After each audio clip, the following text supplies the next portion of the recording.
Hi, it's Jennifer with Cactus Blossom Resale. I'm starting my new series called Squirrel. This is episode 1. We'll call it Where Hyperfocus Meets Hustle. So, I am a reseller. I've been reselling for over 20 years. Started out, off of eBay. Started selling locally. I've done the party plans and all that, but we used to sell things when I was a kid. We used to sell mistletoe door to door. We used to mow yards. That's the beginning of my side hustles. But I did start on eBay in 2001. I expanded to different sites like Mercari, I think, and then Poshmark, Etsy, and now I'm on Depop, Grailed, Facebook Marketplace. I think that's everything. Anyhow, we're talking about ADHD and overcoming the struggles and finding where we can maintain focus and become more organized. Okay, so attention deficit hyperactivity disorder is a neurodevelopmental disorder, easy for me to say. And people who have that find that, getting notifications, find that they have trouble focusing and have bad impulse control at times. I know for myself, it's difficult to sit and do listing or something for hours at a time. I have to find ways to make it work for me. So, what happens with ADHD is, let's see, I have notes. We have challenges with repetitive tasks like listing, inventory management, and customer communication. So, with the impulsivity and customer communication, I've seen things happen. Well, I would get a note, something on eBay, a message saying that they got it and there's something wrong with it. And I would take it like an accusation and get really upset, like end of the world, I'm never selling again, upset, and type out something really quick and hit send. You could type it somewhere else, think about it, and don't hit send. That's where I would get in trouble. But I wouldn't be too extreme, but some people get very upset and you don't want to say things you don't mean because eBay can read everything. Anyhow, that's the impulse control or sourcing all the time, all the shopping and shopping, spending money. And I stopped shopping in thrift stores exclusively. So then I started shopping online. That can also be a problem with being able to buy everything online and sourcing online. Anyhow, only sourcing when I need to source because I have a huge death pile due to all the sourcing and there's being unorganized. So it's really difficult when I have the death pile and I don't know where things are. So the organization, because it's hard for me to do inventory. Anyhow, with ADHD, those are some of the kind of struggles we have. But I do have some notes here about it. Time management and procrastination. I will procrastinate doing that inventory every time. Also, I put off doing something like getting ready to go somewhere, and I can miss deadlines and opportunities, like not making it to the meetup on time or whatever it is. Like the doors close at a certain time, and I don't get there in time. I don't think our meetups work like that, but other things like maybe doctor's appointments. Yeah, so the procrastination can be a real problem. I do have some ways to counteract that. So hang on, I'll go over it. So there are some strategies to stay focused that I use. Establish a structured routine.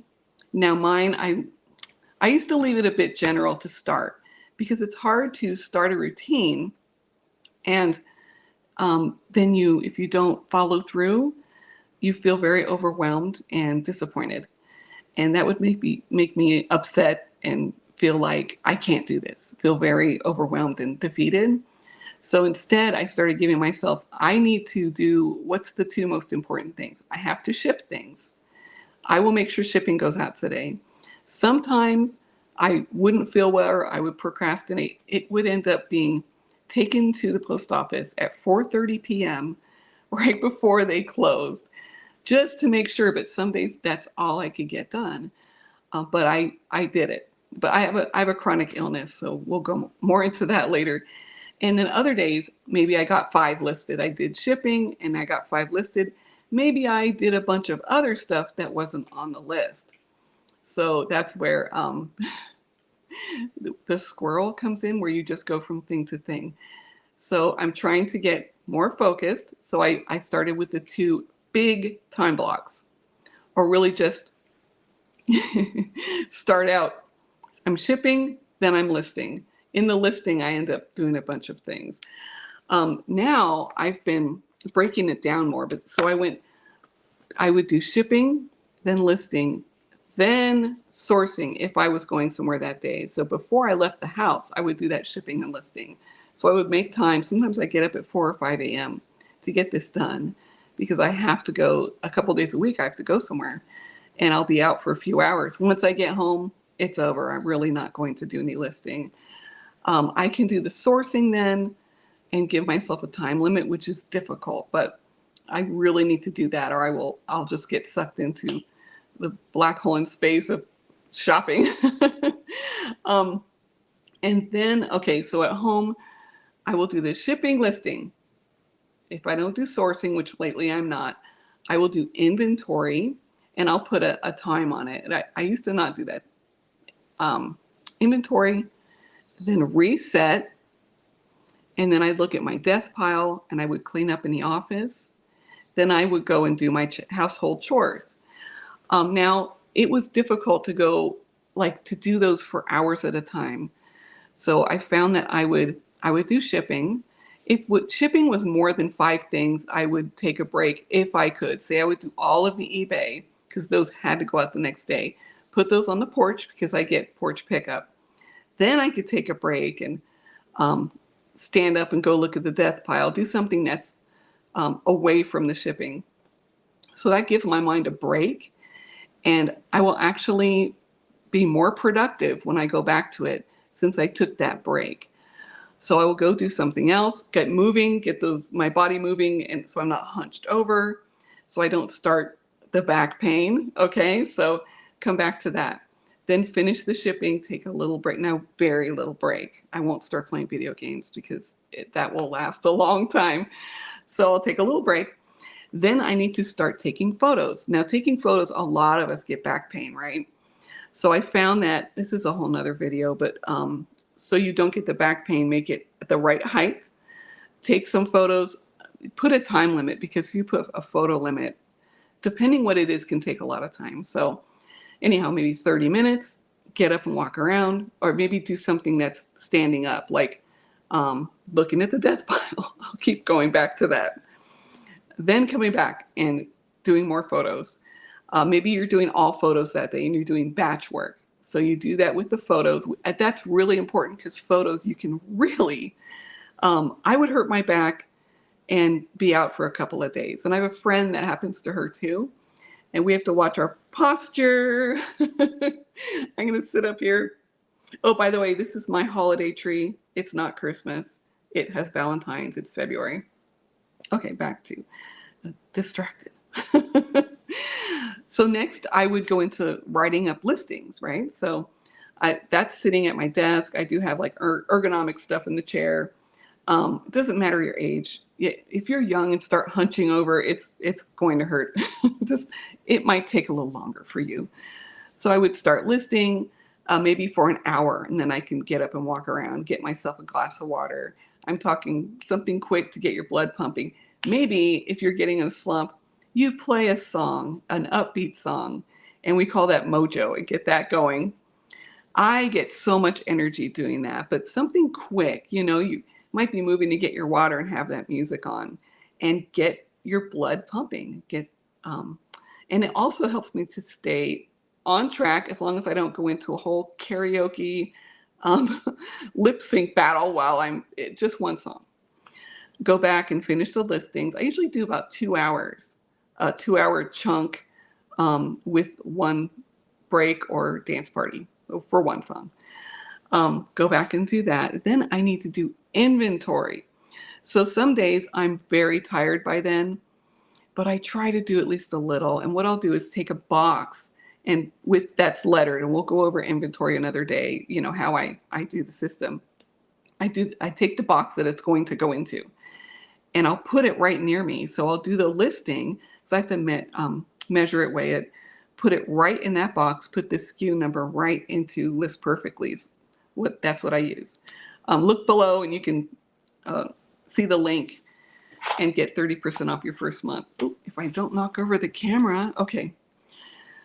Inventory, that's where we were. So I'll do the inventory really quick, or at least 30 minutes 5 times. Then I will do a reset in the room. Now that's done. It takes about 30 minutes. Reset is putting, because I end up with stuff all over. And I know some of you do this. And you have some systems where you put everything in the same spot, right? So what I do is I have this with the colorful drawer thing, and I have one where it's empty. Anyway, I can put the tape dispenser thing, tape gun, and I have the knife for the box cutter. This, my squirrel brain. Tape, box cutter, boxes in a certain area, packing material, and then a bunch of stuff I pulled out to look at, put that back, all your photo props. You can reset all of that to where you began. So the place is clean, well, organized. You can do the cleaning later, organized, and you can see stuff and just start working. There's a way that you can set up your office so that it's very efficient, and that's another video. So you'll do that reset. And you'll start doing your routine where maybe you'll start putting things back better, but I don't know, for some reason I'll start working and not even thinking about it. I will throw the box cutter to the side or the lint roller. Then later, I do not know where it is. So I just need to be, just thinking about it more. I forget the word for it. That'll come to me later when I'm not on this video. All right, so the reset, then I can look at my death pile. What I'll do is try to get things to prep for the next day. So my 10, 20, however many items I'm planning to list the next day, set those aside. Then I might need to do cleaning or something like that to it if I have time, and not overthink it. That's a tough one, overthinking. Try not to overthink any of this because that gets us into the overwhelm really quick. All right, so anyway, that's some ways that we can be more efficient and organized with our listing and moving around and having the time blocks that I was talking about. And you could break it down even more, the tasks even more, like with listing, I'm going to do all drafts, then I'm going to do all editing photos. I tend to not do that because it's if it gets overwhelming, you can just make the block like listings. If you need to, you could break it down more. All right, so utilize your tools and technologies. I have notes here because I don't want to miss anything. So List Perfectly is a great tool. I can use listing, cross-listing. We have Listing Party, which is where we work together on Zoom calls. It's really great, and I have my squirrel listing party. But there's a lot of great, I can do my entire inventory there, all the SKUs. We have where we can print out your pick list for what's sold. There is a sales detector, an auto sales detector. It will pull your things sold off of like Facebook, Etsy, Mercari, Poshmark. It will pull the listings down. It's so great. I'll also get a notification something sold, which is really awesome because sometimes Etsy and some of them, I don't know it's sold. There's like no sound, or I don't hear it probably. And the List Perfectly has like a chime if you have your computer on. It's really cool. So what else is there? The all your numbers, like your sales and all the stuff I'm not good at, the analysis stuff. They have all of that to make it so much easier. So have great tools like that. But other tools you can use, your calendar reminders, time managers. It's on my phone, but there's a time timer where you will see like a whole block of 30 minutes and you can see it counting down, and then it has like a bell that rings. Or you can just have it where you time how much you are doing something to see how long it takes. So using timers, your calendar is just, you've got to use your calendar.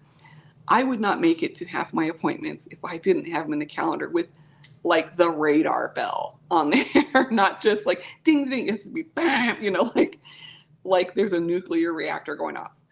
So use that calendar. That what else do I have here? Inventory tracking software. So List Perfectly has that. That's the technology part, because you should have your inventory set up where you can find it. That is one of my biggest struggles. I still struggle with it because I hate doing inventory, and it's like I hate myself because I would do that for someone I liked, right? I need to do it for myself and not hate myself. Not literally, but it's like I work against myself when I don't do the inventory. So do it, really. Okay, so minimizing distractions. This one is tough. But I found that I don't have music on, only when I have my break, right? My mojo break. I took the games off my phone. And when I'm not using my phone for photos, I am not on my phone, like no social media.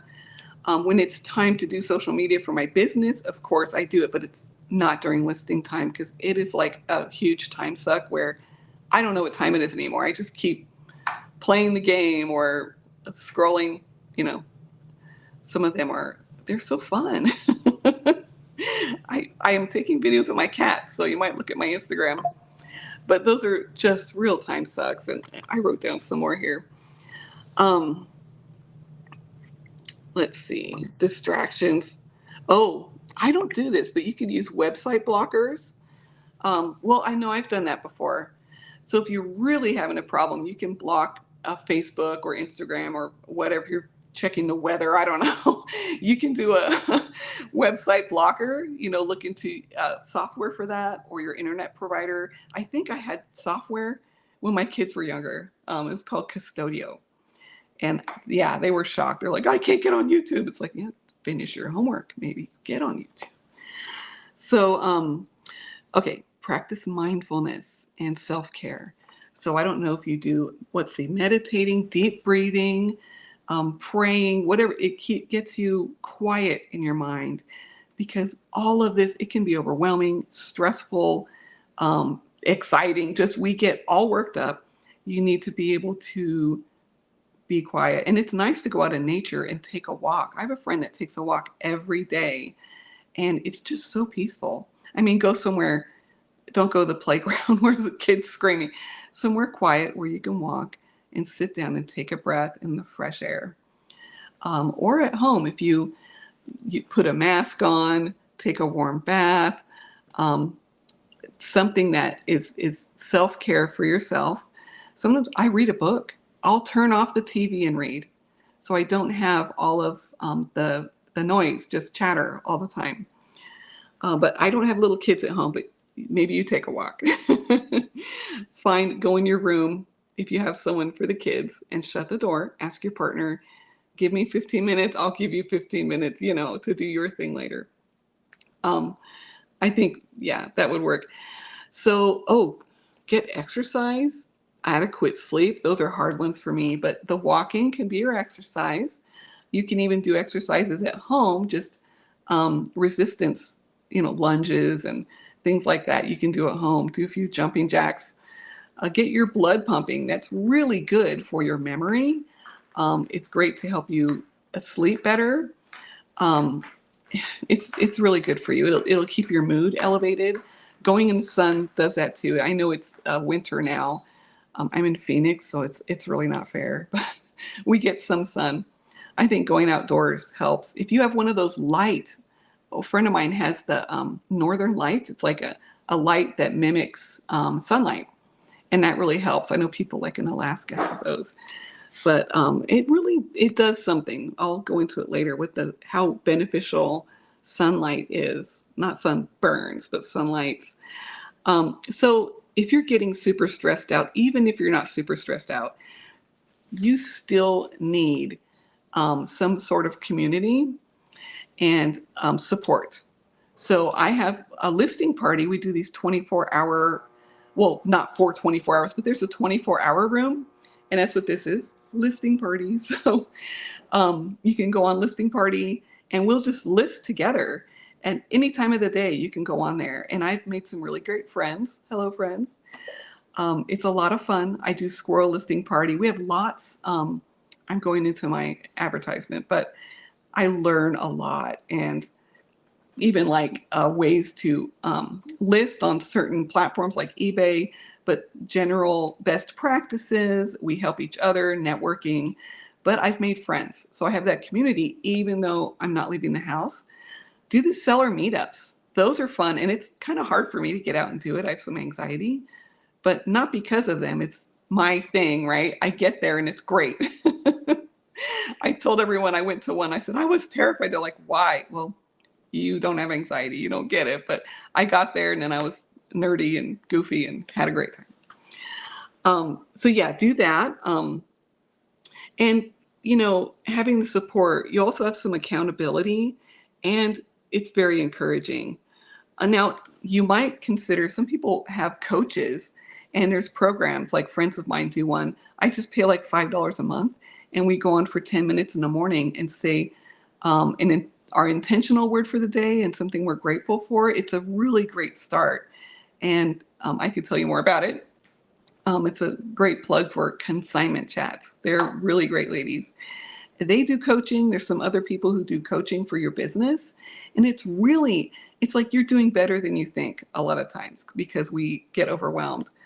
So getting a coach, or if you have great insurance, you can get a therapist and tell them what you're stressed out about. They might not know about reselling, unless there's some reselling, therapists out there. Give me your number. Yeah, use what you need to use if you're getting way too stressed out.